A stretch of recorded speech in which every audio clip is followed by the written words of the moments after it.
All right, let's do this for sure, for reals. We're doing it now. This is the 2017 Monster Energy NASCAR Cup Series and Daytona 500 preview, where I will give my thoughts of who's going to make the chase, even though it's way too early to go. First off, and second of all, I'm going to give my picks of the 500, who I think will make the chase, who I think needs to step it up, and a couple guys that I just see having no chance of making the Great American Race tonight, if we do have a race. From what I heard, the weather seems to be more cooperative in the day, so we do not know we will have a Can-Am duels, but the possibility of having one is increasing by the minute. All right, so let's do this again because I tried to do the Google Hangout ordeal, and it failed miserably because it just does not want to work live. So let's do it this time around for real from the beginning. No more messing around. Let's do this. All right, here are back. Let's go backwards. Let's go with the Daytona 500 first of all. The Daytona 500 is this Sunday, the 59th run of the Great American Race. Chase Elliott will lead the field to the green flag alongside with Dale Earnhardt Jr., who's making his first start since Kentucky of 1 year ago. He's missed the second half with Jeff Gordon and Alex Bowman sharing the ride in the 88, with Bowman showing more brilliance if luck was on the side. For Hendrick Motorsports, luck needs to be on their side. The last couple races of Daytona, especially Calamity Corner turn number 4, has bitten Hendrick Motorsports able and down the long run, and I think it's going to hurt them from any chance of winning the Daytona 500, especially the defending champion, 7-time Cup Series title holder Jimmy Johnson. But as far as Chase Elliott, I don't have him as my pick to win the Daytona 500. I don't think he will be contending for wins. He'll have a good start like he did 1 year ago. Obviously, he won his second consecutive pole, the third with Alec Gustafson in the 2014, the third for them. And you would think Chase Elliott will be a strong favorite to become the first driver to three-peat in qualifying since Ken Trader and Elliott has to do the three-peat in 88 through 1990. With Bill being 85 to 87. So I expect him to be a strong contender, but I don't think he's going to win if luck does not favor him. Daytona has not been kind to Chase Elliott in his career thus far, so he's looking to turn it around, and we'll see what happens on Thursday.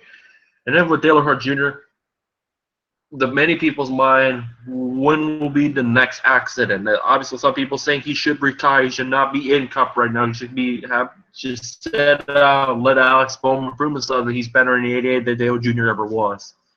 And that's where I even wrote a piece about this a couple months ago, and I said,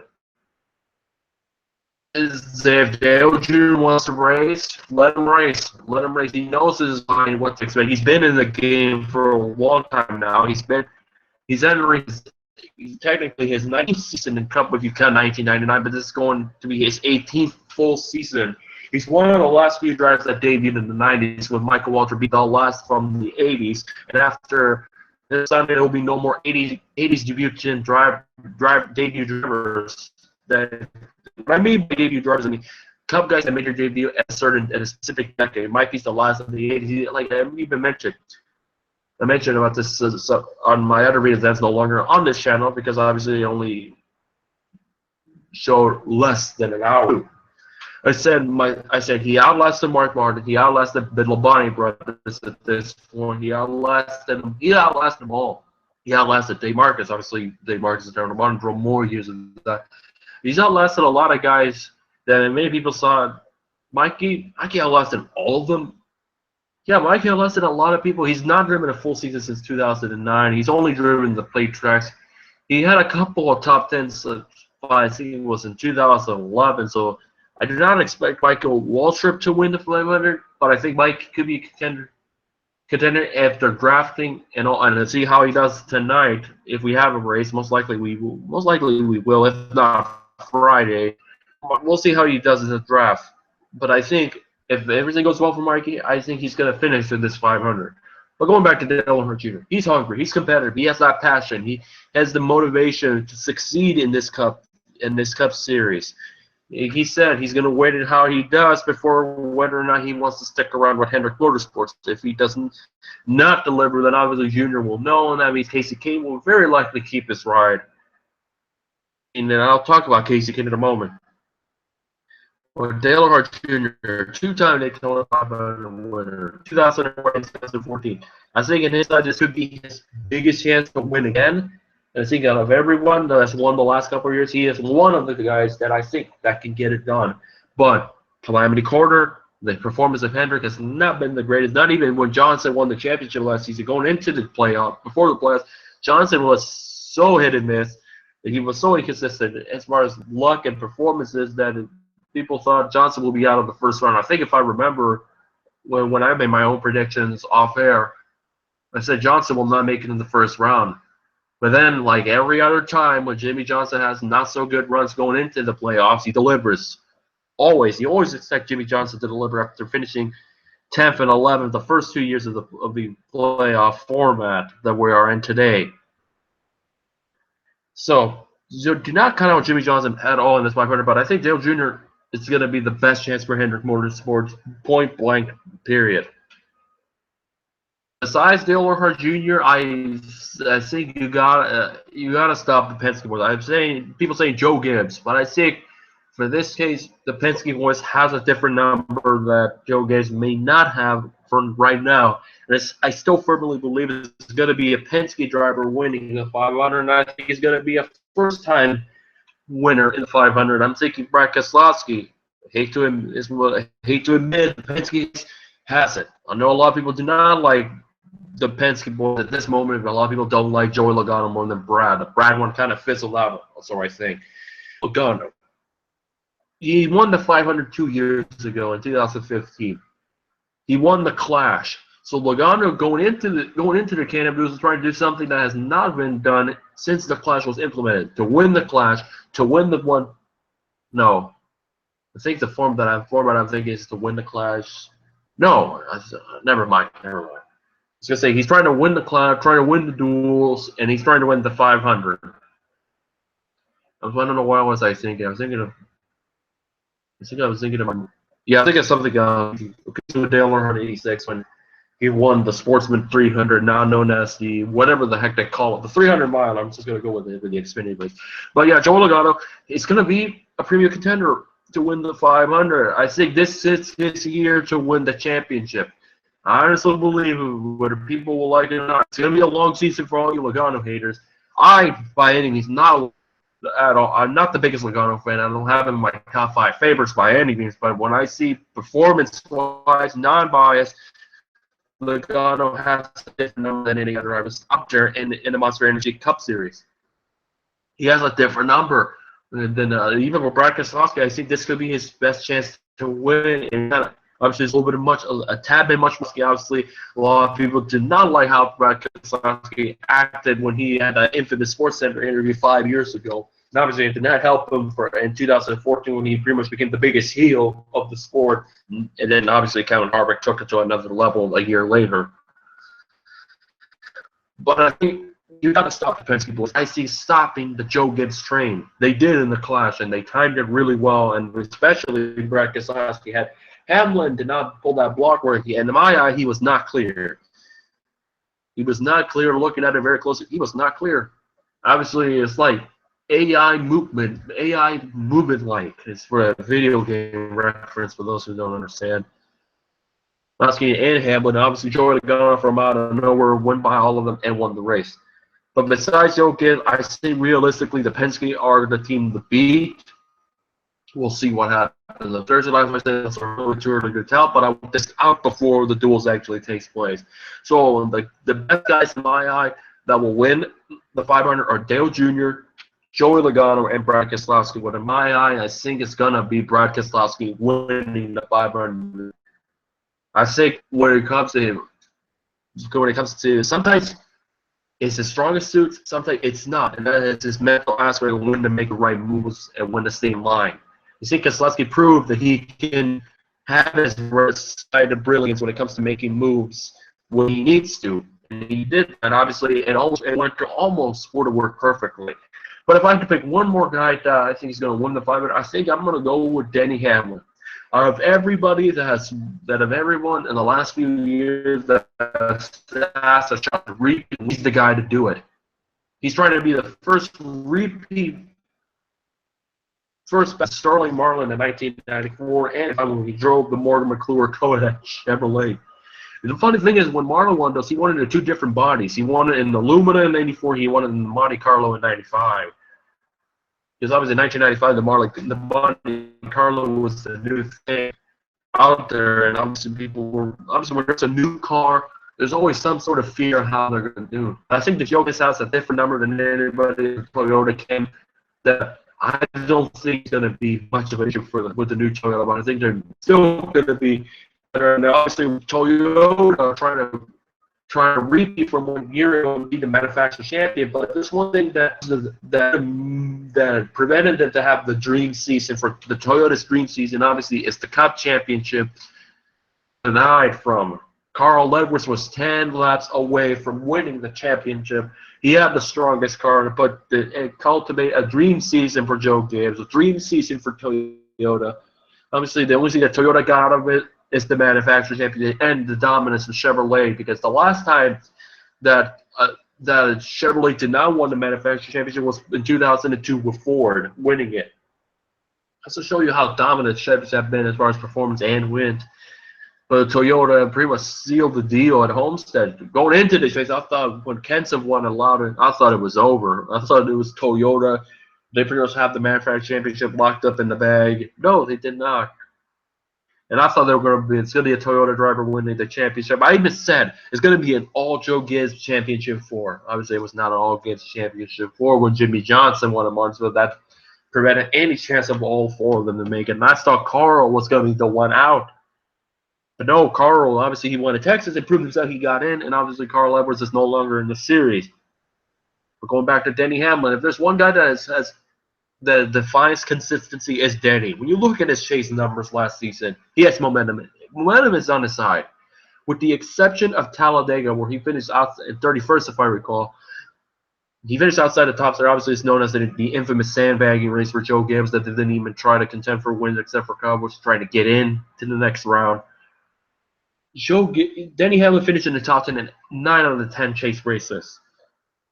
If that doesn't prove yourself that he's going to be a contender for not only for this season and the champ, but also in the 500, I think he has a great chance to win the Daytona. I firmly believe he could. He has a strong chance to repeat, unlike everybody else in the past couple of years. So those are my picks. Now going on to the drivers who I think will not make the 500. First off, it's definitely Timmy Hill in the 51. Who probably made Jeff obviously made Jeff Purvis's paint schemes from 2001 look like the cream of the crop. And honestly, it's not the greatest paint scheme in the world, but you can't really judge him much when it's a backmarker team. But obviously, Rick Ware is moving up the Cup. You have Timmy Hill running a couple races, Stan Barrett, Cody Ware, to name a few. Cody Ware obviously tried to make a Cup race 1 year ago at Sonoma, did not qualify. Nice paint scheme that he had. I wish he did made it. But I don't see Timmy Hill making it. He was the slowest in qualifying. He did beat Jeffrey Earnhardt in one of the earlier practices, but I don't see Timmy Hill having a shot to make the Daytona 500. He is a long shot. He and Corey LaJoie have to race their way in, and they're the only one. They have to finish. They have to beat Brendan Gaughan and Elliott Sadler for sure. Brendan Gaughan and Sadler are the 2 guys that are in the Daytona 500 no matter what out of the 9 charter teams. For Brendan Gaughan, this is going to be his first Cup start since 2015. For Elliott Sadler, it's been a while too. It's been quite longer than that. But Elliott Sadler for sure. I think when you look at the Xfinity Series calendar, I think it's good. You think with Daniel Suarez and Eric Jones moving up the Cup, this could be Junior Motorsports this year to win the championship. This one is probably their year. You have William Byron. You have who I think will be a championship contender. You have Elliott Sadler and Justin Allgaier in that forte. And there's not, besides Matt Tiff, there's really no strong guy in the Xfinity Series that could dominate it. So this could be Elliott Sadler's year to win the championship. This is his year, in my opinion. If you're telling me who's going to win the Xfinity Series championship, it's going to be Elliott Sadler. That's my pick. But yeah, it's going back to Timmy Hill. He has to beat those guys. Whoever's in the Can-Am duels, obviously, I can look it up right now, but considering the first 2 attempts were a complete bust when I did this live, I'm not going to attempt it too much. But he's got to beat everybody in the non-charter teams to have a shot. That's the only way to make this. He's got to be the top non-charter finisher, and that would probably include Brendan Gaughan and Elliott Sadler as well. And here's my other guy that I think will not make the Can-Am duels is Reed Sorensen. Somehow, someway, Reed Sorensen, I just don't see him making it in the Can-Am duels. Obviously, he has the strongest chance he probably will get in. That means the only reasonable guy that I say will D and Q was Corey LaJoie in the '83 car for BK Racing. Obviously, Corey LaJoie has not made a Cup start since 2014. Reese Sorensen almost made it to the final round of qualifying. He in the top 12. He started 12 after being the fastest in the first round. This is one of those rare entities when you see a team like that qualify that good. I've been watching a couple of Will Darlington races. You had guys that and at that point of their careers that had a really strong qualifying. So Derek Cope in 2004. Kevin LePage in the 91 car got a 10th place starting spot in 98 in the Trans-South 400. Jack Trickle, the couple of races he qualified in the top 5 and he hung in the top 5. These days you won't see that. You won't see like a Ty Dillon or a TJ Kennington, say Richmond qualify in the top 10 and hang in there because these days they have to go in the back or they'll get blown by everybody else or cause a big wreck. I miss those guys. That's one of these things about old school NASCAR I miss when you have those opportunities back then. But on all honesty, I just feel like Wisconsin will find a way not to make it. But realistically, I think it's going to be Hill and Corey LaJoie that will not make the 500. But I think Corey has a much better chance than DJ Kennington. So we'll see how that unfolds. But my picks that will not make the 500 for sure will be Timmy Hill. And mine will be Reed Sorensen, even though Sorensen has a stronger chance out of everybody. We'll just have to see how it unfolds in the 500. But obviously, they're not going to contend for the win. They have no shot of winning. Maybe Elliott Sadler if things go well. Elliott Sadler in that 7 car. Tommy Baldwin, when it comes to plate races, he can show up whenever. They almost won the 500 5 years ago when Dave Blaney had the jet dryer incident. Was more severe than it appeared. Then they probably would have called it. Obviously, they didn't on a late Monday night. All right, now let's go on to the Monster Energy NASCAR Cup Series. Here are the guys that I see has no chance of making it to the chase, no matter what. I see one no chance, and I think the first 2 they could be, but I just don't see them having any sort of chance of making it. And I'm talking about Trevor Bayne and Ty Dillon. Ty Dillon could be. Well, I don't know where that 13 car could be. They have been inconsistent They have been not really inconsistent. They've been consistent in the lower level, but they've been hit and miss. Obviously, Ty Dillon replacing Casey Mears in the 13 German Geico Chevrolet. Obviously, he's got some help from Richard Childress, but I think out of the Dillon brothers, he could be slightly better than Austin, in my opinion. Obviously, he's not won a National Series race since the Brickyard in 2014. He's known that's his only Xfinity Series win. So I think it's going to be a long season, a really long season for Ty Dillon of learning and developing himself to be a decent Cup driver. So with that in mind, I don't see Ty doing so well, and I don't see Roush Fenway Racing being like they were a decade ago when they had. In 05, they had all 5 Roush cars making. In 06, they had 7 drivers attempting to make a Cup race. You had Mark Martin in the 6, Greg Biffle in the 16, Matt Kenseth in the 17, Jimmy McMurray in the 26, Carl Edwards in the 99. You had the 06 of Todd Cleaver and the 50 of David Reagan. I think it wasn't Homestead. Those guys were trying to make Cup. All of them trying to make it one race. Obviously, only 5 of them made it because Cleaver and Reagan did not qualify. And now it's down to 2. It's down to 2 Roush cars, and I think the last time they were down to 2 was in 1995 with Mark Martin in the 6th, Ted Musgrave in the 16th, before they expanded to a 3-car team with Jeff Burton in the 96, and then 2 years later, no, hold on. 16.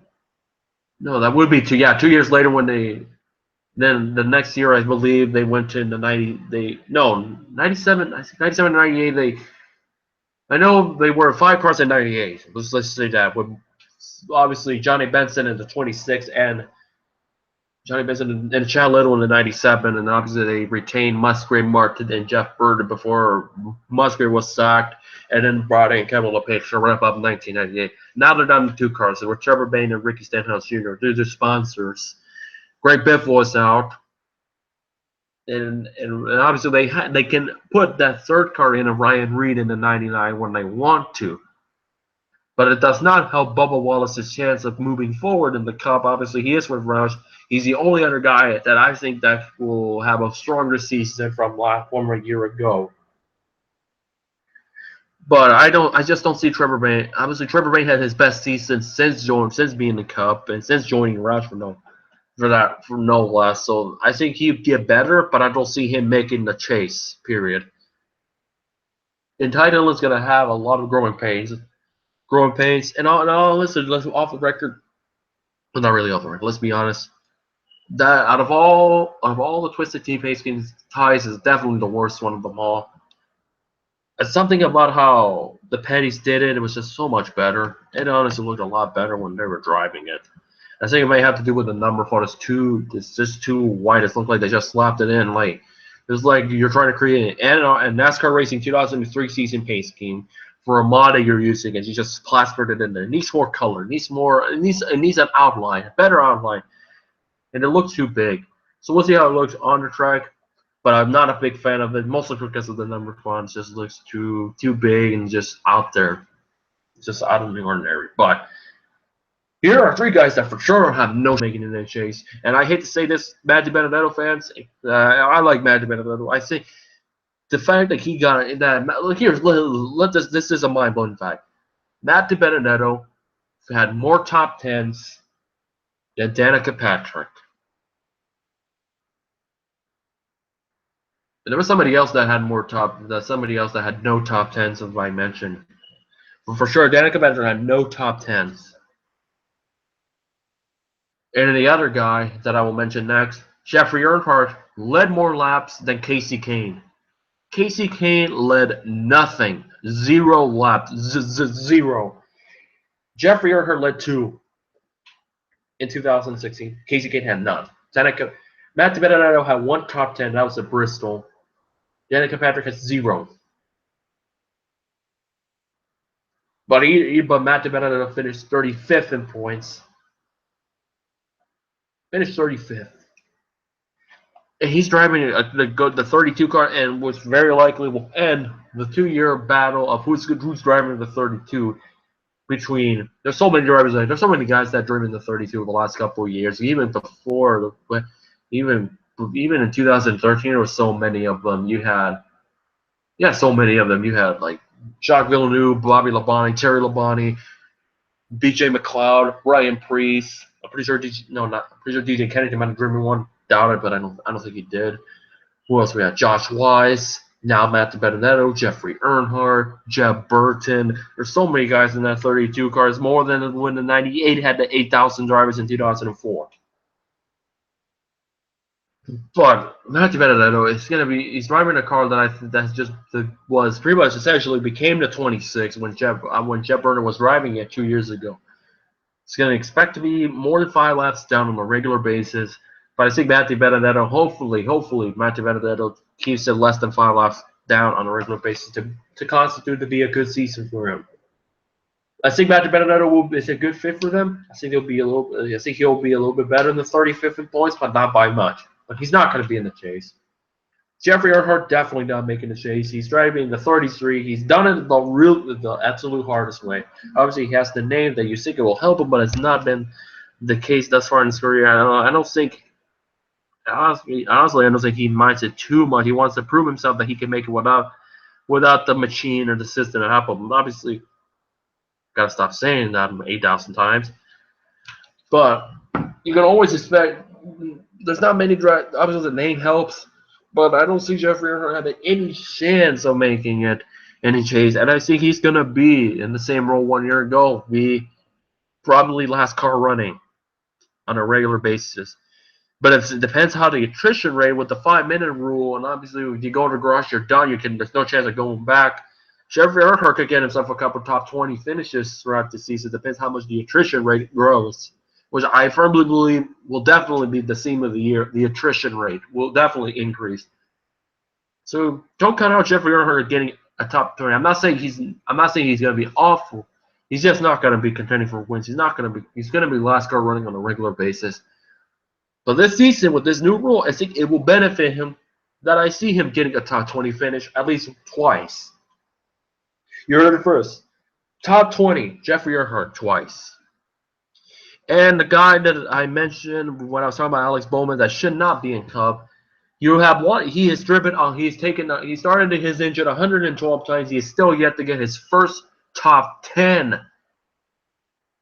I'm pretty sure. I want to believe he's right up there with the drivers who has had the most Cup starts to never get a top 10. I would technically count Eddie Bierschwal. Obviously, he drove in 117 starts. He has one top 10 in his record, but that one top 10 was from basically Kyle Petty.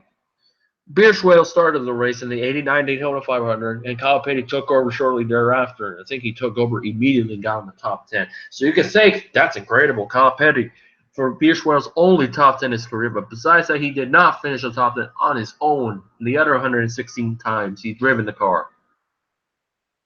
He's going to surpass Eddie Bierschwal. He's made more starts. He's about to make more starts than Eddie Bierschwal. And he's still not got a top 10. How in the world is he still getting rides?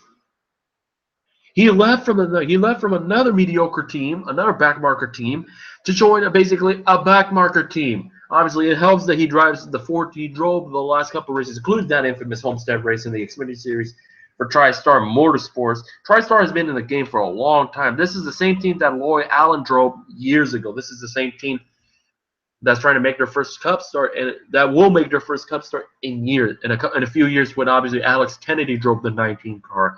And don't get me started about Alex Kennedy, how he ruined Kevin Swindell's NASCAR career from developing any further. Even though it was his only attempt, the only race the schedule for Swindell to ride for Roush, he still murdered his NASCAR career. Now look at where Swindell is now. But that's with a grain of salt. That's beyond my besides the point. Colwell, no chance. He'll be gone by midseason. Colwell will be gone by midseason. No top 10. He'll probably find a way to BS himself to another top 15 run, like he did at Daytona and like he did at Talladega in 2014. I just don't see him. I don't know how he's made it this far to not get a top 10. It's not that difficult to make 100 starts and get a top 10 at some point by luck or Mother Nature side. Regan Smith got a top 10 in that 7 car.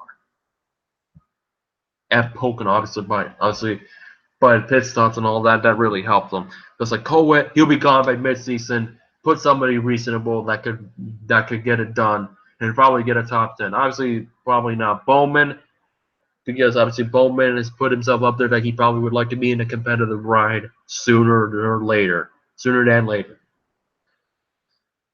All right, here's the guys that will not make the chase, but they have something to prove. And one of them is Jamie McMurray. I don't see him making the chase this year.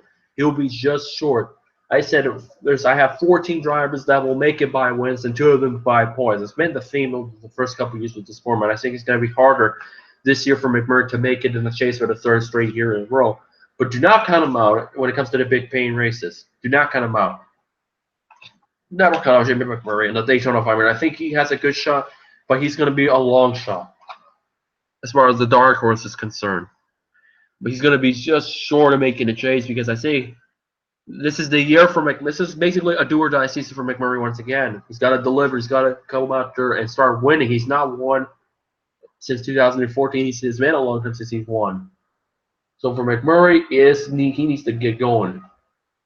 Might have been not. No, 14 was the All-Stars, I believe. The 14 was the no, 13. I know the last time he won in my memory was Talladega 2013. Recent memory serves, correct? But Jamie McMurray, this is his season to really deliver. When you have Kyle Larson outperforming McMurray on the regular basis, I feel like Kyle Larson will have his best season yet this season. Improved to the moniker that I gave him a few years ago, the next big thing. He's got to step it up. Here's another driver that has just had nothing gone right. He also had the worst season of his career with A. Scott Motorsports. He's looking for his first win since 2012 at Charlotte. Clint Bowyer.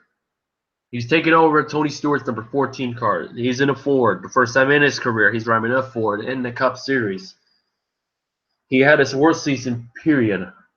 He had a couple of top tens. He had a couple of them on the plate tracks. So never cut out Boyer on the plate tracks. He just never cut him out. Never cut him out. But besides that, he's going to be just short. It's going to be a learning curve. I still don't see him winning this season. I think it's going to be next year where I think Boyer will win. I just don't see Storehouse being that strong as they were. It's going to be a learning curve. But with these Ford power body, with these Ford machines, you never know.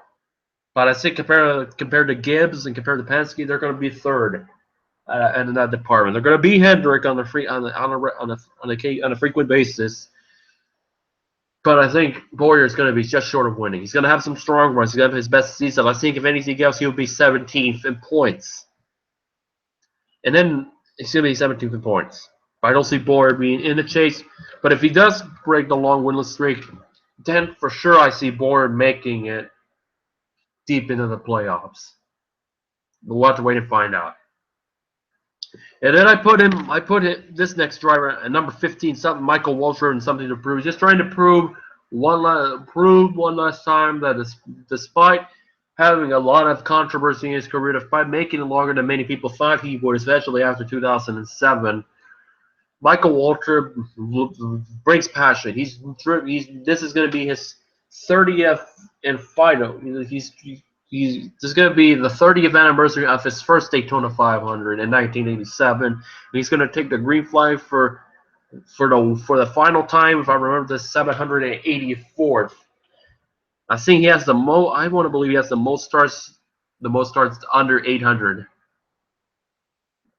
But either way, it's quite compelling. Quite a story Michael Waltrip has had. He wins 462 starts without winning until he won the 2001 Daytona 500. He has 2 Daytona 500 wins in his resume. He has the Winston in 1996 for the Wood brothers. And obviously, the 01 win was marred by tragedy with Dale Earnhardt. And then he won in 2003 that was marred by a shortened race. But either way, Michael Waltrip was a 2-time Daytona 500 champion.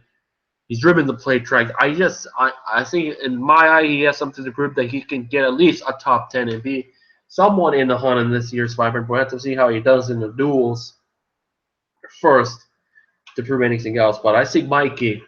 This is Mikey saying goodbye, farewell, and thanks for the memories. And obviously, he's had quite the story. Obviously, he went from years to trying to prove himself. He's a Waltrip trying to follow. He had tough shoes to fill.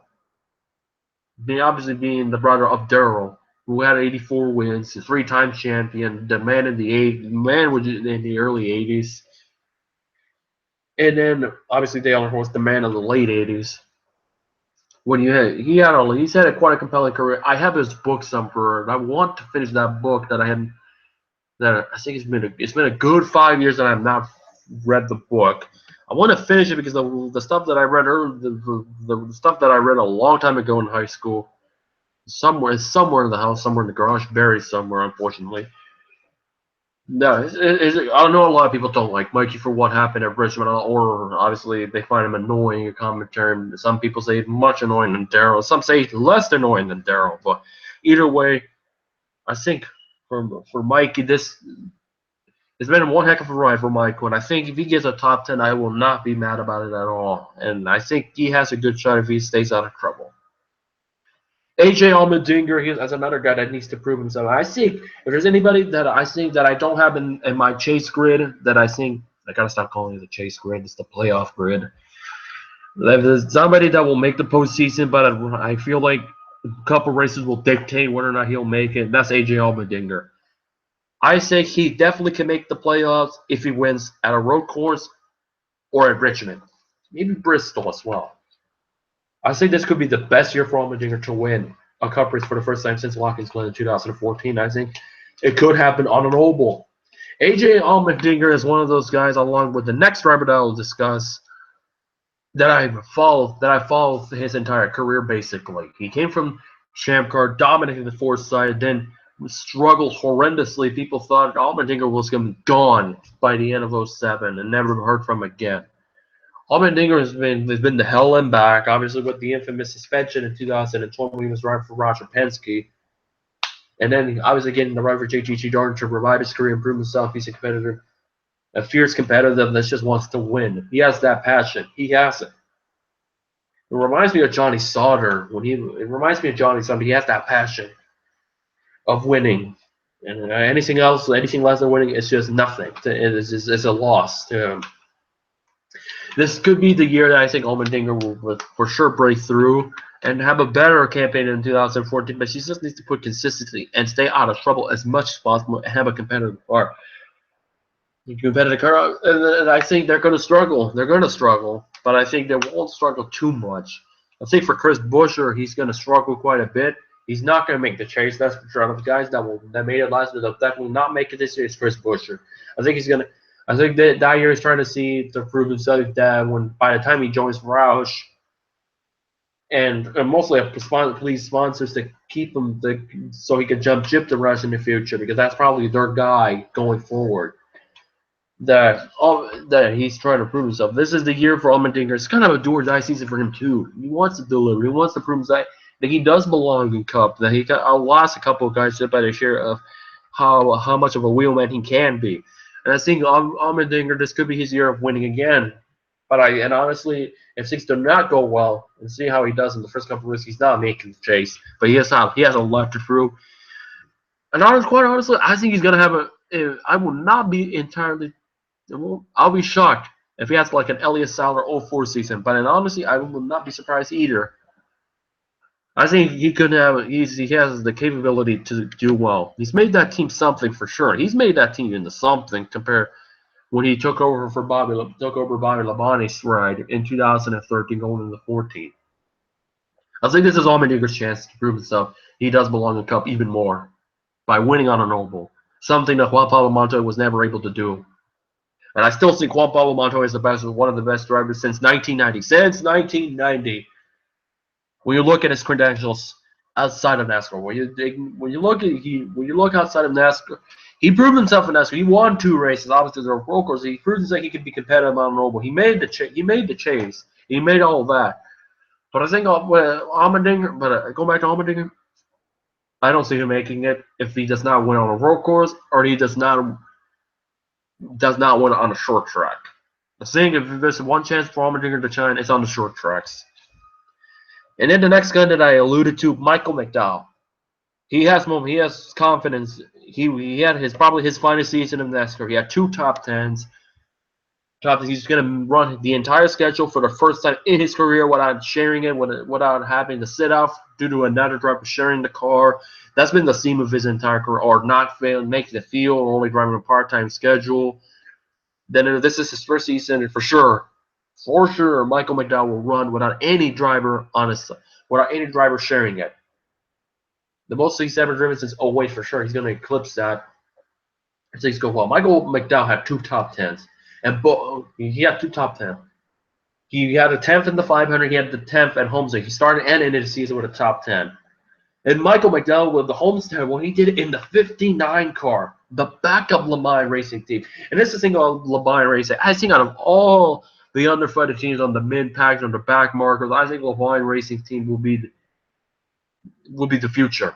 I see Le Mans Family Racing. If sponsors are on this side, if things go smoothly, going in the next couple of years, I see them being right in near the top echelon of cup racing. If Furniture Row can do it, I don't see Le Mans Family Racing not make it that deep in their career and be successful. I think Le Mans Family, this could be their breakthrough year. And I think with Michael McDowell running the whole season, obviously he won at Road America. So when you put him in the road course, I say don't count him out. He'll be the dark horse on the road courses. I remember hearing the Michael McDowell all the way back to 2004 when he was one of the top American open wheel drivers that are climbing up the ranks from the Atlantics and the Mazda series. So I've been following Michael's career, so hopefully this year he gets at least a top 10. I think Michael McDowell is one of the more underrated mid-pack drivers out there that has not gotten a chance. So this is his chance to prove himself that no matter what, he's made it. I say Michael McDowell could be a contender. I don't see that being a problem at all. Contender to be a good finisher, not really for wins for sure. But if I think Michael McDowell will be that one guy, that will pull with Chris Buescher and make it into the playoffs and win, circumstances or not. So don't count. I say he would be the ultimate underdog going into Daytona that could have a shot at winning. All right, here are the 5 drivers that needs to step it up. Period. They have to step it up no matter what. Casey Kane, Danica Patrick, Ricky Stenhouse Jr., Paul Menard, and Ryan Newman. Those 5 drivers need to step it up, period. Casey Kane, this is it. This is it for him. If he does not deliver in that 5-car win, while the stats show he did slightly better than 1 year ago, he was 17th to go the entire run of the playoffs. He needs to step it up. But when you have guys like Dale Jr., you have Jimmy Johnson, you have an up-and-comer in Chase Elliott, and then Casey Kane has been the weakest out of all of them, except for the couple times he's outperformed Jeff Gordon every now and then due to unfortunate circumstances that kept Gordon from getting a couple more top 10s that he did. Obviously, he only had 2 at Dover and Martinsville. But that's beside the point. Casey Kane has to deliver. He's not won in years. For a while, everybody said if he wins Atlanta, he's in. He's got to do well in Atlanta. If he does not win in Atlanta, he's done. Obviously, he's not been much of a contender since the Atlanta race has been moved from the night to the day. To the day race, pretty much from Labor Day to the second round of the year. But this is it for Casey Kane. Alex Bowman is right there. It's just waiting and sitting out there for that opportunity. But Casey Kane needs to step it up. Will he make the chase? I don't think so. Will he win a race? I think this is it for Casey Kane. He's got to lead a lap, period. There's no way that you have guys like Jeffrey Earnhardt leading more laps than Casey Kane. He's got to lead a lap. He's got to lead a lap, period. Danica Patrick, no top 10s 1 year ago. He had her best season, and as far as average finishes is concerned, she's still looking for. She's just been struggling for. She's not had a good NASCAR career. This is it for Danica in my eye. I think she's gonna do a lot better. She has to. There's no way in your career there's no way that in a competitive team like Stewart Haas, you make 1 year without a top 10. Danica outperformed Tony Stewart. Let's just say that for sure. Outside of Tony Stewart's midsummer run, Danica Patrick, and every now and then would outperform Tony Stewart. So there's some sign that she could do better. But here's a little tidbit fact. Here's a little fun fact. Danica Patrick finished 4th in the Clash. Let's take a look at all the drivers that finished 4th in the Advanced Auto Parts Clash. And let's see, and I'll give you my thoughts about it, and kind of give you a retrospective of what kind of season Danica Patrick will have. So let me pull it up. Danica Patrick finished 4th. Keep this in mind. Listen to all these drivers. And I'm going to give a rundown on some of them. Let me go by because obviously it's been a while since it's been posted. Danica Patrick. All right, here we go. Here are the following drivers that finished in the Clash. Who finished 4th in the Clash? 79, Benny Parsons. 1980, Bobby Allison. 1981, David Pearson. 1982, Darrell Waltrip. 83, Harry Gant. 84, Joe Ruttman. 85 and 86, Jeff Bodine. 87, Dale Earnhardt. 88, 89, and 90, Jeff Bodine. Jeff Bodine finished 4th 5 out of the 6 years in that time period. 91, Bill Elliott. 92, Davey Allison. 93, Mark Martin. 94, Ernie Irvin. 95, Jeff Gordon. 96, Terry Labonte. 97, Ward Burton. Woodward. Now, Woodburn got spilled down. Well, obviously it was the MBNA pie when he did it. 98, Jimmy Spencer. He won the Bud pre-shootout to get into the shootout that year. Mike Skinner, 99. Tony Stewart, 2000. 2001, Dale Jarrett. 2002, Ken Schrader. It's not done. 2003, Ryan Newman. 04, Mark Martin. 05, Tony Stewart. 06, Scott Briggs. 07, Jimmy Johnson. 08 and 09, Jeff Gordon. Kyle Busch, 2010. Jimmy Johnson, 2011. Keselowski in 2012. Tony Joe Logano, Kyle Larson, 16. And Danica Patrick, 2017. So it could go either way. Danica Patrick could win the Daytona 500 like Jeff Bodine did it. and Davey Allison in 86-92. She could become, by any means, the Monster Energy NASCAR Cup Series champion, as proven by Jeff Gordon, Terry Labonte in 95-96, 07 Jimmy Johnson, Keselowski in 2012, and 87 Dale Earnhardt. Or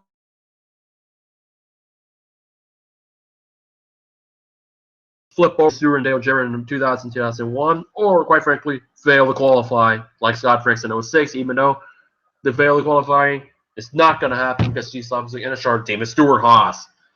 So yeah, Danica Patrick could have any of those attempts.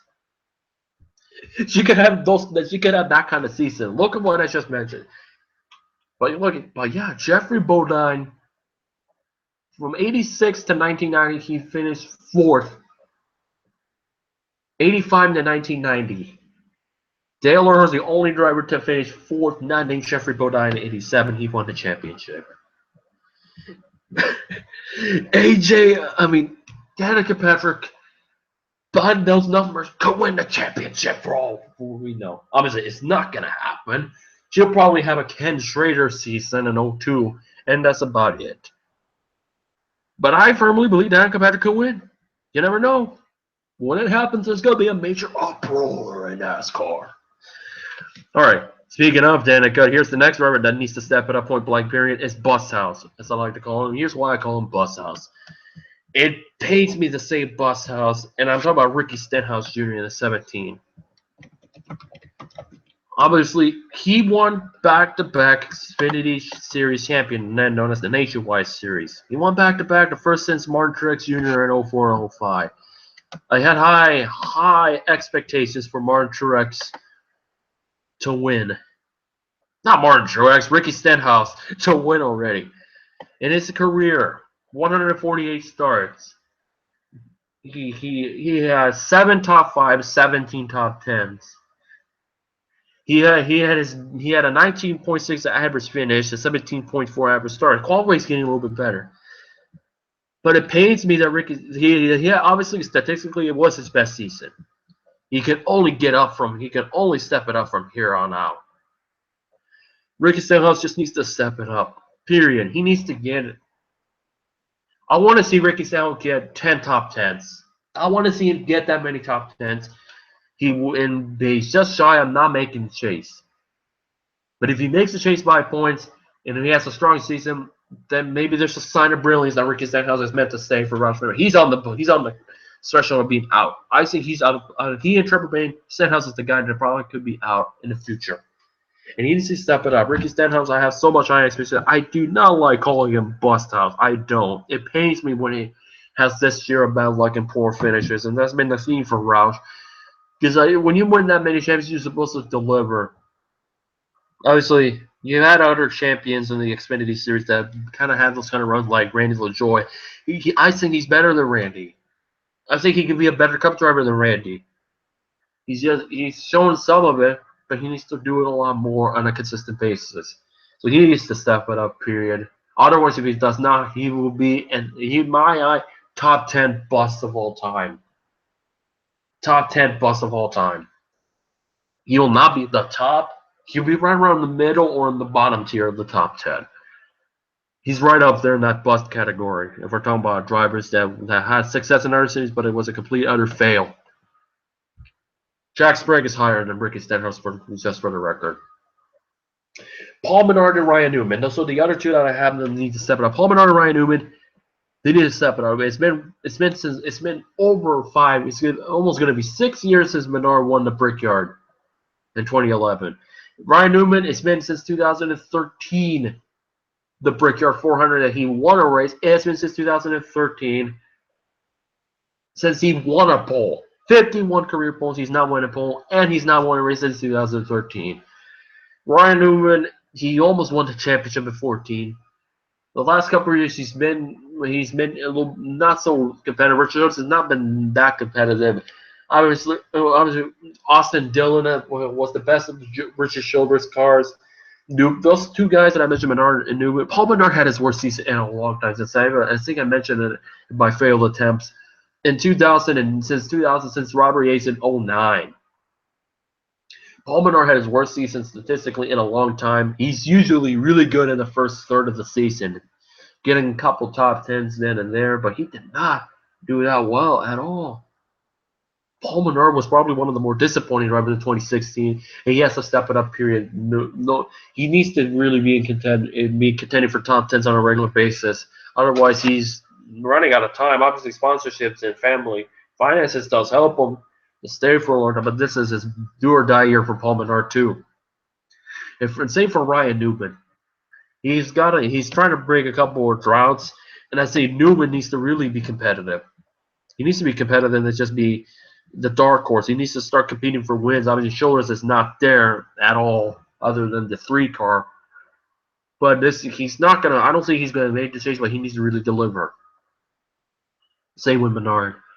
All right, now we're near the closing stages of this preview. Now here are the guys that I have in the chase, in numerical order: Brad Keselowski, Austin Dillon, Kevin Harvick, Denny Hamlin, Kyle Busch. Daniel Suarez will make it by points. Matt Kenseth, Ryan Blaney will make it by points. Joey Logano, Chase Elliott, Kurt Busch, Kyle Larson, Jimmy Johnson, Eric Jones. He will get in with a win. Maybe more than one win if lucky. Martin Truex Jr. and Dale Jr. I firmly believe Dale Jr. We're going backwards now, and I think Dale Jr. will win. He's going to win a race. I think he has the hunger and motivation to be back more than ever. I think he's going to end up making the playoffs. He's going to make the playoffs. There's no denying it. He will.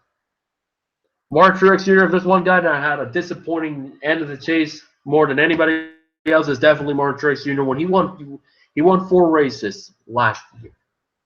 He won the 6, including the 600, obliterated the field, leading 392 of 400 laps. Kevin Harvick finished second, by the way.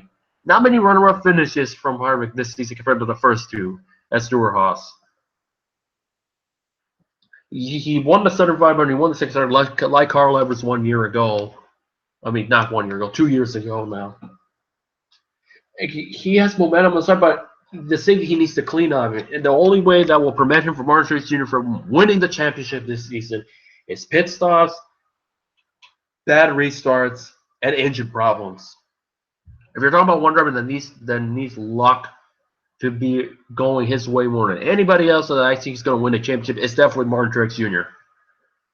He obviously did not have the finest season. When you look at his performance, you're seeing, oh, Martin Truex Jr., he should be in the top 10. He should be well up there in the top 5, no less. No, he finished outside. If I remember, he was outside the top 10. I think Chase Elliott beat him in the top 10 in the final standings. He had a disappointing run. I think Martin Truex Jr. will be better than ever. I think that Furniture Road Racing team has come a really long way, and I think it will continue to deliver. I think they will be stronger than ever. I honestly believe they will be. I'm trying to think what other. I know he won Dover. I'm trying to think what other race did he won. I think it might have been Chicago. No, that was Danny. Might have been Richmond. I don't remember, quite honestly. I can look it up right now since I'm not doing it in my software. I'm doing it through Google Hangouts, unfortunately. But you don't get it all sometimes. Martin Truex Jr. won for Barney Visser. He won 4 times. He had 17 top 10s, 5 poles. If I still recall, it's more than anybody else. 9.4 on average, so that's a career high, and 13.9 average finish. Obviously, with Truex, when you look at his numbers, they were significantly a little bit lower than last year when it comes to top 10s. He had 22 won 2015, 17, and 2016. He won at Chicago. Okay, it was Chicago because he had that battle with Ryan Blaney down in the end. Why was I thinking Denny? Must be a race from a couple of years ago that I may be thinking of Denny for whatever reason. But anyways, Truex will be stronger than ever. And I say the same thing for Eric Jones. When you're talking about qualifying, he'll get it done. Look at his Xfinity numbers. 9 poles, average start of 3 points. I think it was 3.4 last time I checked. He was probably the favorite to win the Xfinity Series championship. I thought when Chase Elliott did his rookie year, I think Eric Jones will do it too. Obviously, that's not the case for right now. Definitely the case for William Byron, even though William Byron should have been the champion But obviously, Phoenix lucked him out. But when you look at the overall points, Johnny Sauter just barely beat William Byron in points. It does help when you become strong late in the season, and when it comes really most to be that competitive. That's what Johnny Sauter did. Eric Jones, I self-proclaim him as the GOAT. That's in a sarcastic manner, I call him the GOAT. Eric Jones is competitive. He's a fierce. Some people already label him as Kyle Busch Jr. for the way he acts sometimes. But I think the short tracks will be his strong suit, and I think Eric Jones will get a win out of short track, and I think it will not take him that long to win compared to the rookies that we have seen in the last couple of years. I think if we're gonna, can you believe it that Chris Buescher was the only rookie to win a year ago? The only rookie.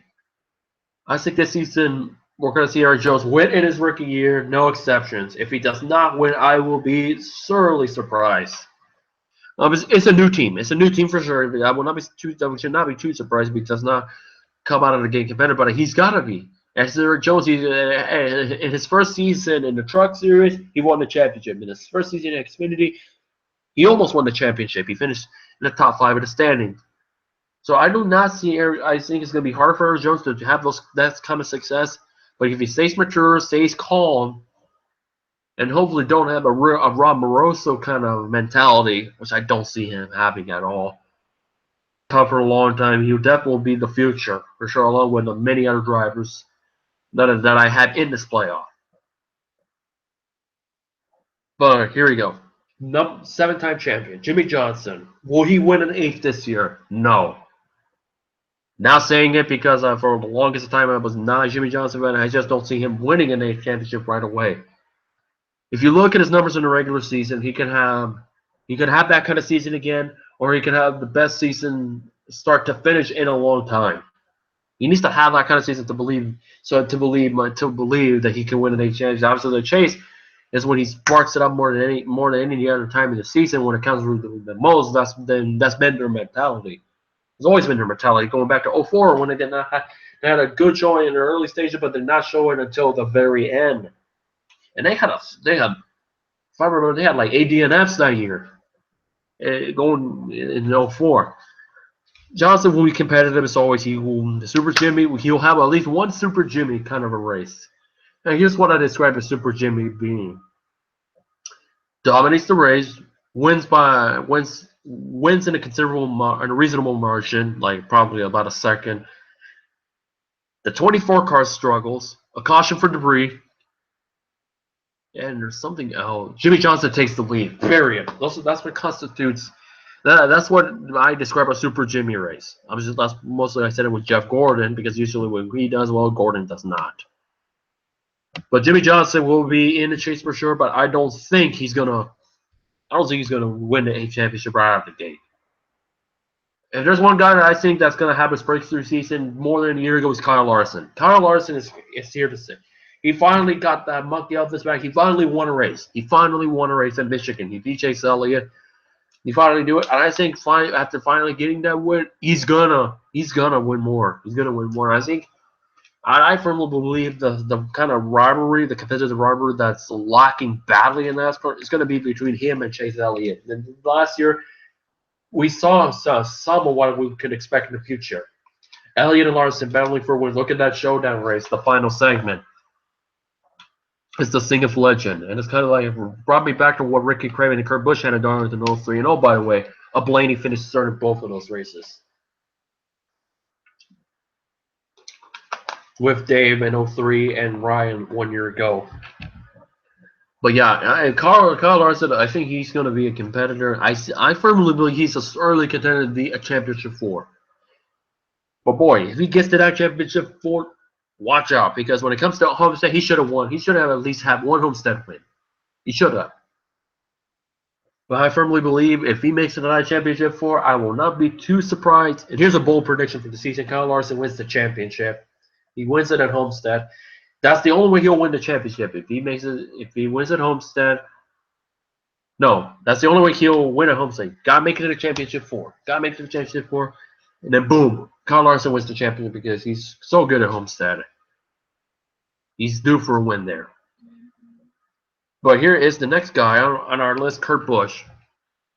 If you're talking about another driver that's hungry and competitive and fierce to win, it's Kurt Busch. He only won a single race at Pocono. He's back in the Ford for the first time in '05. I just don't see Kurt Busch not make the chase. I think he's going to be competitive in that, and I think he could be the class of the field with Stuart Haas. I also believe if we'll see how the sports do. He will definitely still be the second best Stuart Haas driver, but he's not going to be terribly far behind Kevin Harvick, in my opinion. He just needs to put more stronger runs, and I firmly believe he could make it to the championship four. But I think he's going to be just shy of the championship four, in my opinion. Chase Elliott, he's going to win a race. He's due for a win. He's not going to happen this Sunday. He's due for a win, period. The pollster of the 500. He's got to win. He's due for a win. He will win a race. And I think it could happen in Michigan. He's got to win in Michigan. If he wins in Michigan, no question. No question. If he does not win a race, it would be a disappointing season. But he still will make the chase regardless. Regardless, he'll make the chase.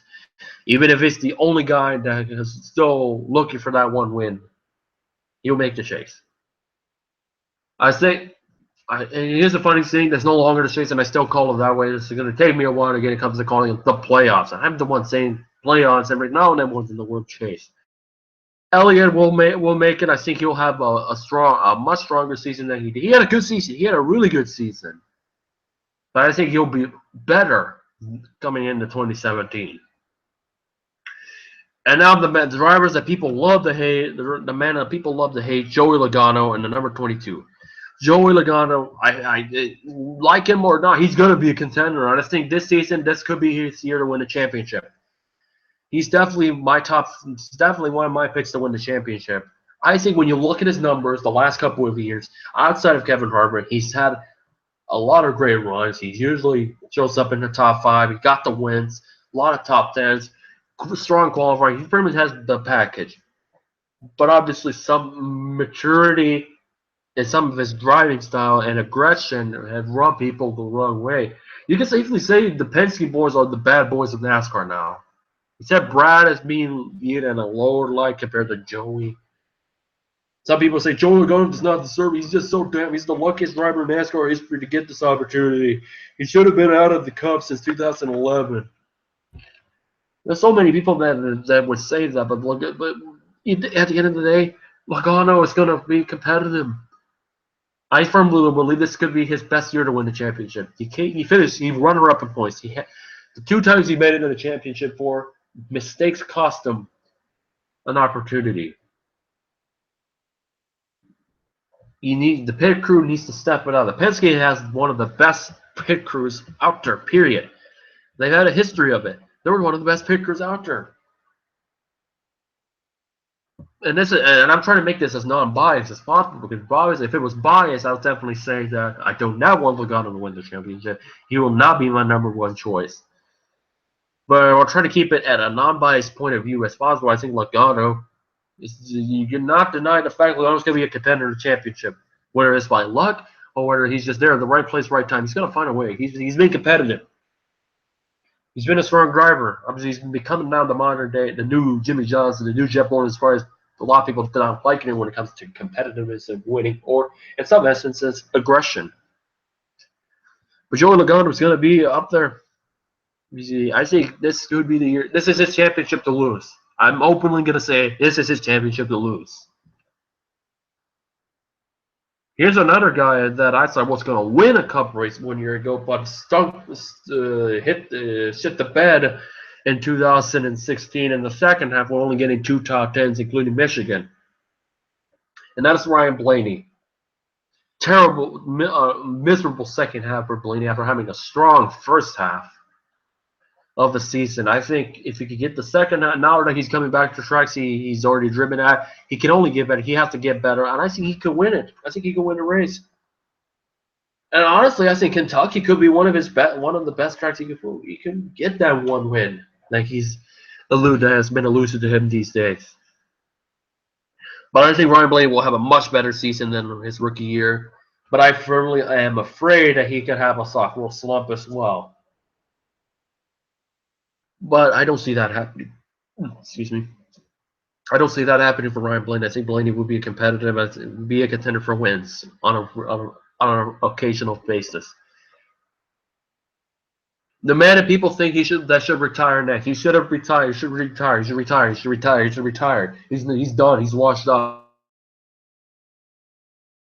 He's the next one. Junior Matt Kenseth. They're gone. They're gonna be gone in 2 years. Matt Kenseth. I don't see Matt Kenseth retiring anytime soon, people.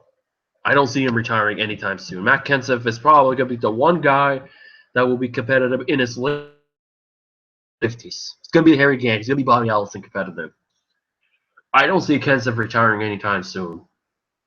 If he could stay competitive and be strong like he's been in his entire Gibbs career, Matt Kenseth is going to be fierce. Matt Kenseth is going to be strong. He's just doing no denying. I think he's going to be the dark horse to win the championship, trying to win his first championship since 2003. And I think if he wins the I firmly believe if he wins the championship, he'll break Terry Labonte's record of as far as the longest span between the first and second championship of 12. It's going on 14 now for Matt Kenseth. I think he could have a great season. But if he starts to not have good runs, not to have good seasons like this year and the next, then obviously that'll be one of the biggest fails I've ever stated. Because I firmly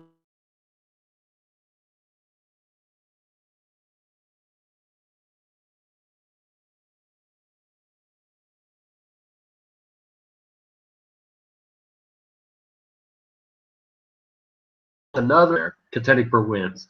And I think Kenseth is going to have a strong season again. Here's the other guy.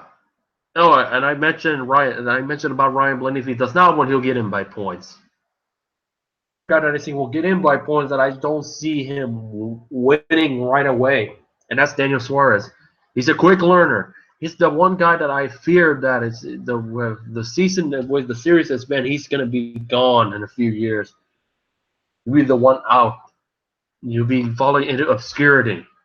But obviously, the right place, right time moment came for Suarez when he's taking over for Carl Edwards' 19 Eris Toyota for Joe Gibbs Racing, the car that was 10 laps away from winning the championship.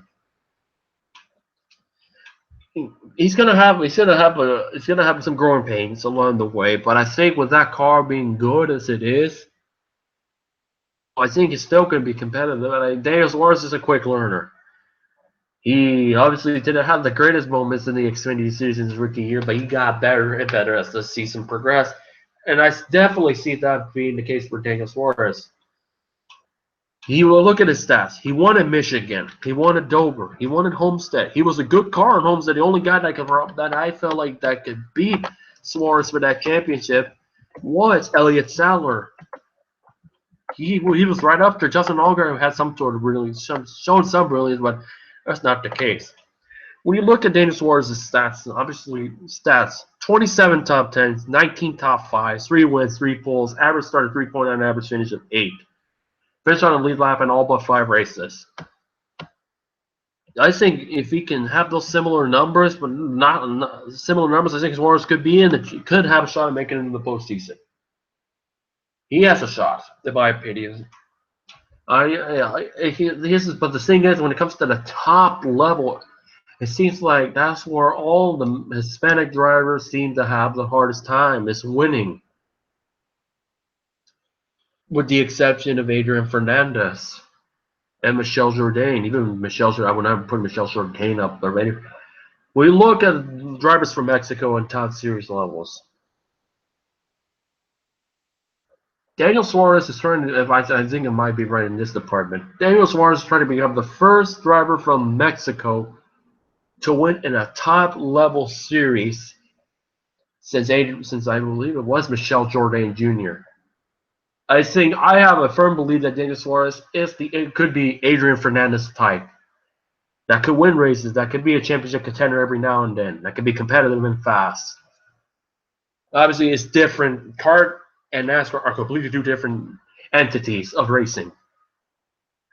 But I firmly didn't believe Daniel Suarez will be the future of the drivers from Mexico. Obviously, you have Sergio Perez in Formula One, but Perez is still looking for that elusive first win. And the same for Force India. He's looking for that elusive first win in Formula One. I firmly believe this could be his best year ever to win in the Formula One world.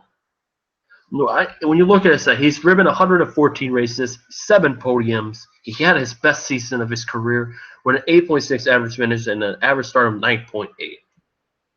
This could be Perez's year to win a race if he's lucky. Obviously, you got to beat the Mercedes, you got to beat the Red Bull, and maybe even a Ferrari to have a shot.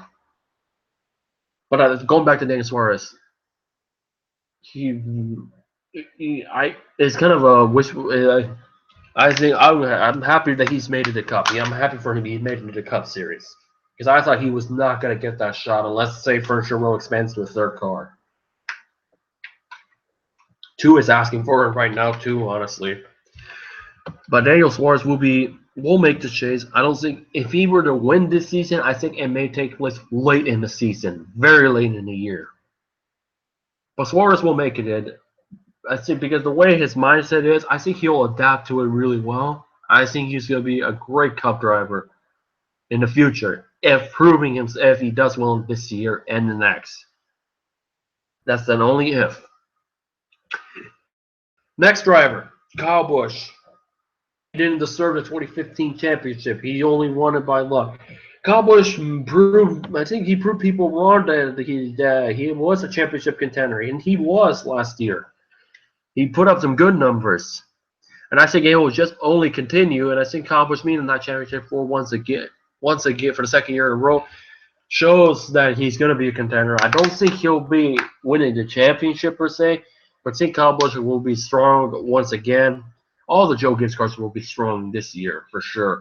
And this goes to Denny Hamlin. And if there's one guy that has a shot of winning, I mentioned this earlier, that has a shot of winning the Daytona 500 once again, is going to be Denny Hamlin's going to have the strongest chance to repeat.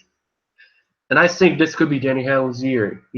He's been the Cinderella man of NASCAR. Outside of Carl Lewis is Denny Hamlin when it comes to the drivers that have been the bridesmaid of NASCAR championships in the last couple of years.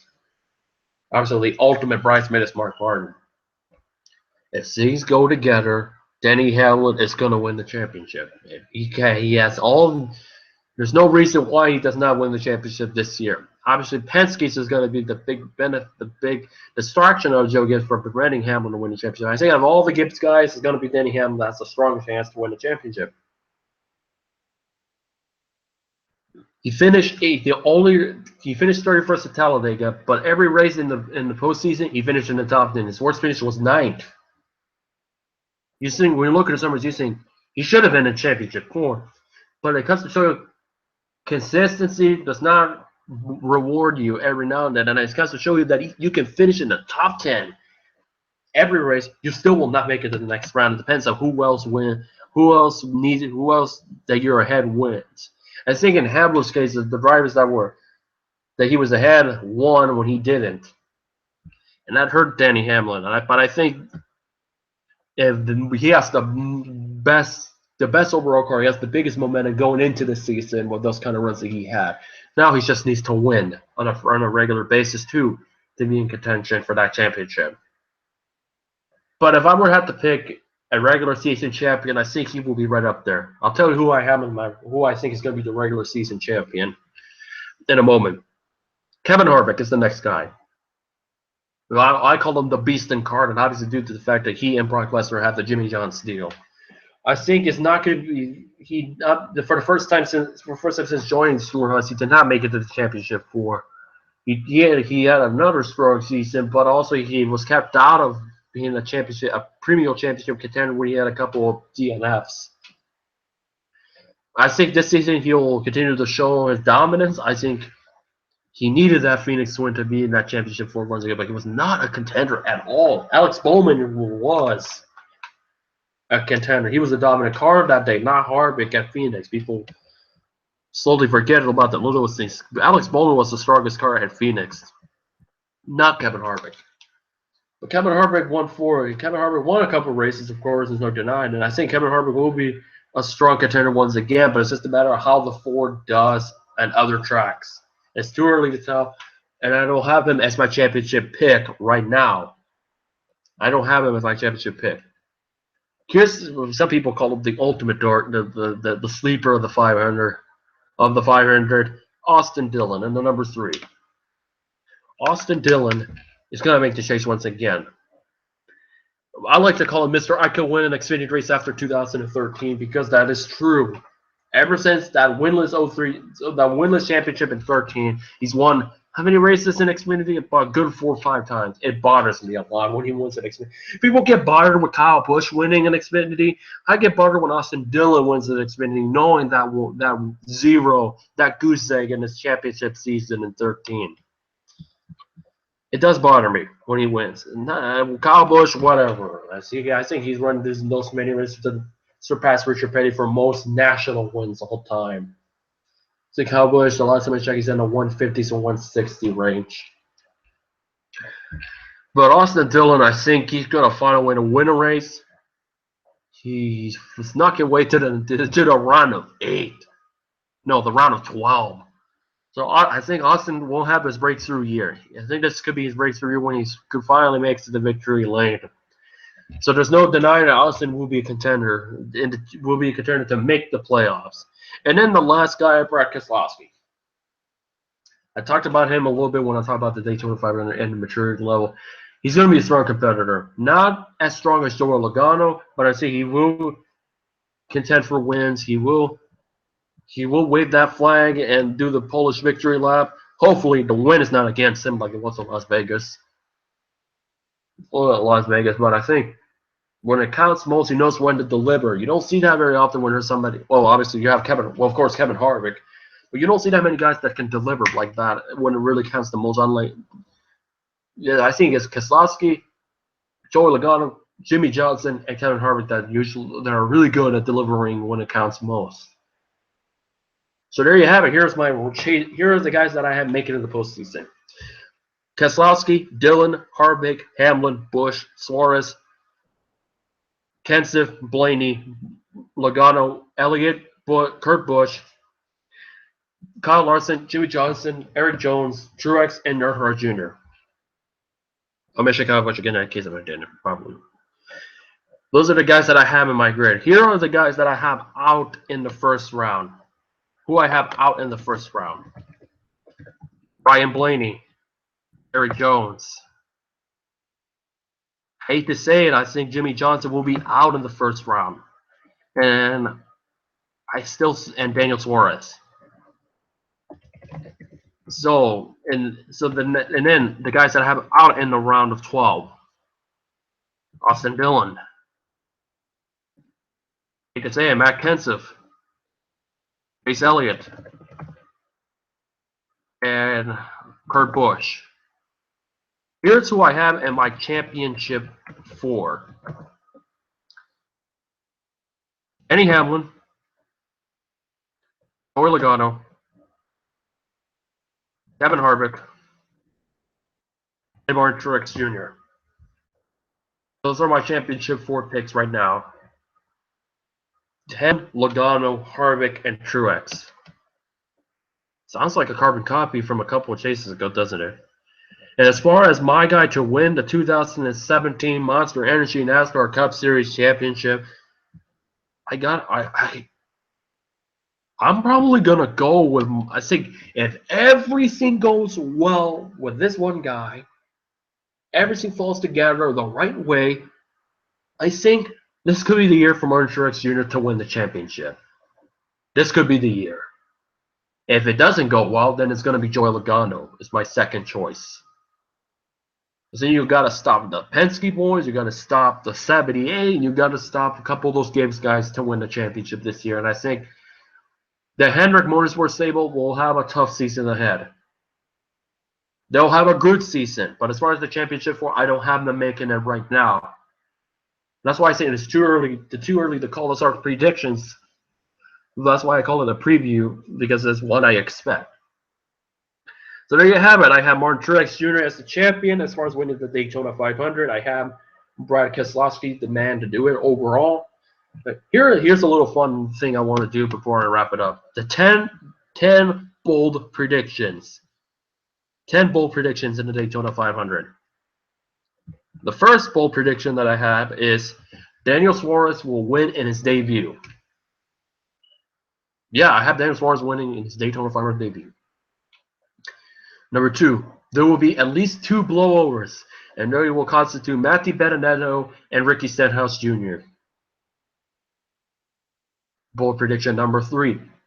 Hendrick Motorsports will lead a grand total of 44 laps, with Dale Jr. leading 23 and Chase Elliott leading 21. So I do not have Jimmy Johnson leading 1 lap at all. Bold prediction number 4. There will be at least a grand total of 17 cars finishing the Daytona 500.